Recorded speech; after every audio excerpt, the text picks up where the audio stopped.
In this video, we will talk about how to evaluate composite functions given a table of values. So let's say we have this table of values right here. This first column is x. So these are the x values, 1, 2, 3, and 4. This second column shows f of x. So some function f of x where when we plug in an x value, what do we get as the output from the f of x function? So for example, when we plug in an x value of 1, this f of x function returns a value of 6. Or when we plug in a value of 2, f of x returns a value of 8. Now this third column is g of x, so this is another function, and it just tells us when we plug in an x value of 1, we get an output of 2 in this g of x function. When we plug in a value of 2 as g of x, we get an output of 5. So that's how to interpret this table. So for example, let's say that we want to find f of g of 3. Now when you see this little tiny open circle right here, this just stands for the word of. So this means find f of g of 3. So another way to rewrite this is f of g of 3, like this. And this is a little bit easier to read than this, which is why we usually like to rewrite it like this.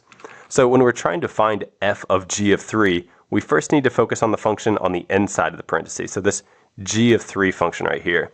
That says plug in a 3 for x and see what you get for this g of x function.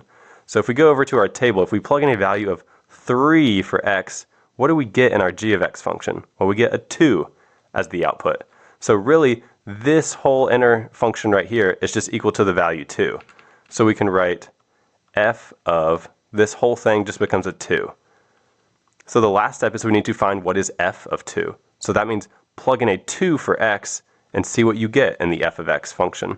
So if we go over to our table, if we plug in a 2 for x, what do we get for f of x? Well, we get an 8 as the output. So 8 is our final answer. So we can write 8. So f of g of 3 is 8.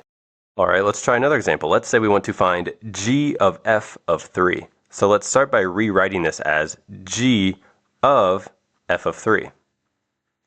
So once again, we'll first find the value on the inside of the parentheses. So what is f of 3?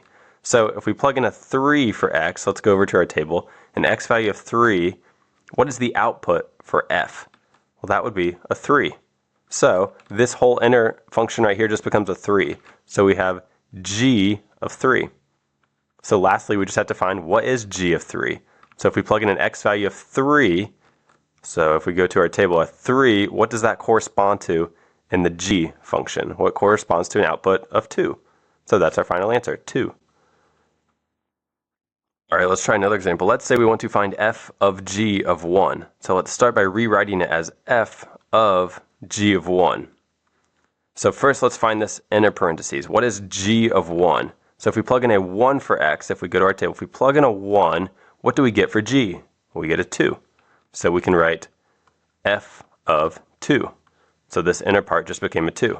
So now we have to find what is f of 2. So if we plug in a 2 for x, so if we go over to our table, if we plug in a 2 for x, what do we get as the output of the f of x? We get an 8. So that's our final answer. We get 8. So those were just a few examples of how you can evaluate composite functions when you're given a table of values.